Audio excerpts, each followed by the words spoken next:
everyone, it's Laura, and today I'm here to talk to you about Emily Wilde and the Compendium of Lost Tales.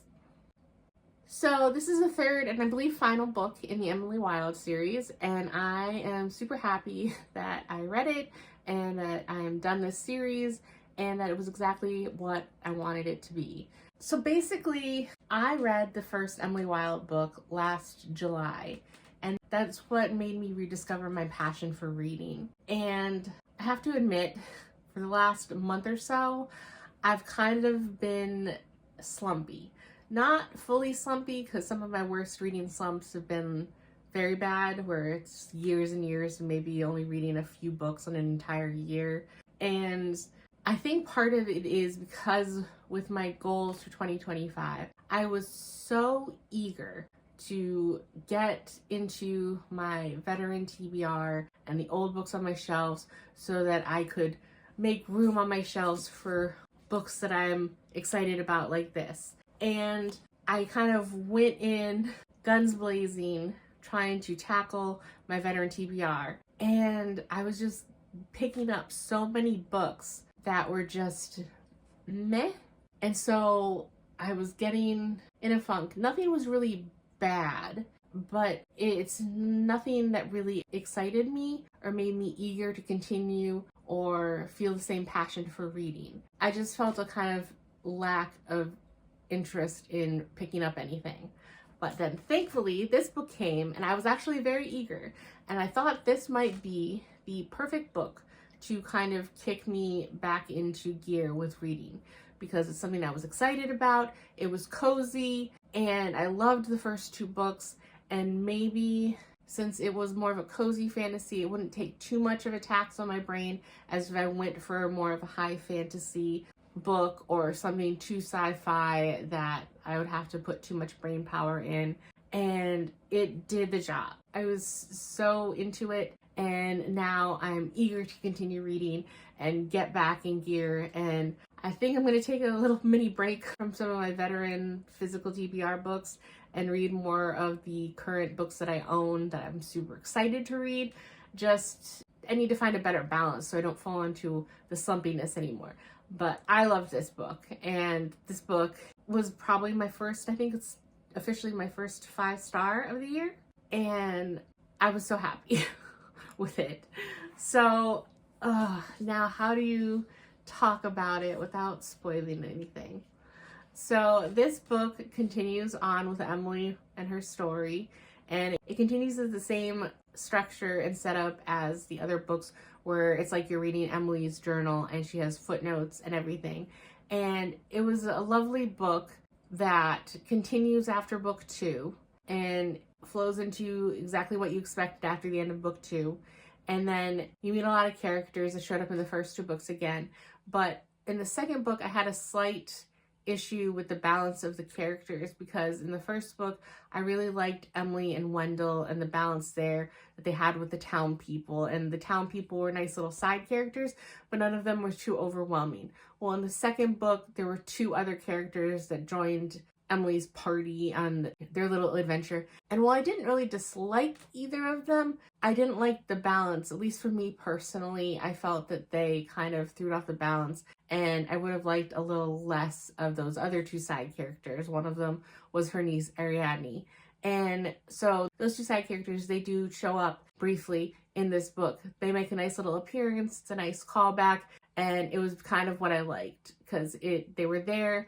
It showed consistency, they helped out, but they weren't there the entire story. And it felt more definitely like Emily's story again, and that at least worked better for me personally. I know a lot of people liked the second book and liked the new additions, and that's fine, but this is my review and this is my thoughts.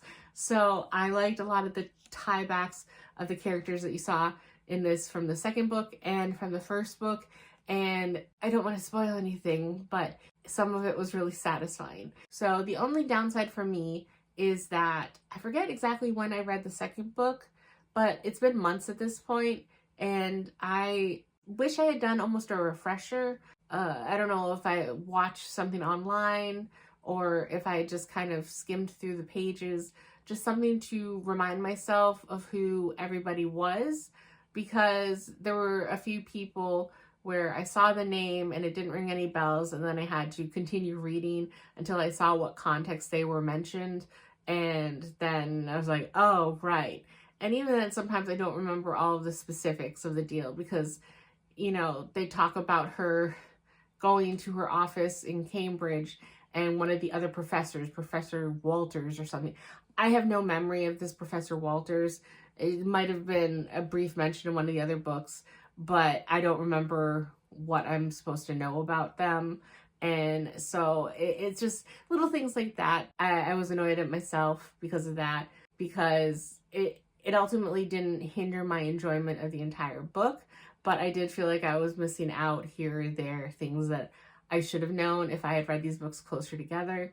So it'll probably just be more enjoyable for me in the future when I reread the series. I can binge them back to back and I will get all of that information. But I really enjoyed this book. And at first I was becoming almost too nitpicky when I was thinking of my rating, maybe a 4.75 but then I realized, like, why am I being so stingy with 5? Was I happy with this book? Yes. Did it make me happy? Yes. Did I find any big glaring holes in it that annoyed me? Did I not like the writing? No. Was I satisfied with the ending of this book after the first 2 books? Yes. Did I like how the characters ended up? Yes. And I don't know why I was it felt like I was almost trying to find a reason to talk myself out of a 5-star, which is just kind of stupid. So 5 stars. I really enjoyed this. It got me interested in reading again and really invested. And I think that's all I have to say without any spoilers. I'm not going to spoil anything that's in this book, but I will continue on. I will just make a few comments if you read book 1 and 2 going forward. If not, then just check out of the video here. Thank you for watching. I'll see you in the next one. If you have read books 1 and 2 and you want to hear some more additional thoughts, but no spoilers for this actual book, then continue watching. So this book, it was very interesting. It was not exactly what I thought it was going to be, because after the end of the second book, Emily and Wendell are going to try and take back Wendell's throne. And I thought that was going to be the majority of this book. Nay, nay. That was actually resolved faster than I anticipated.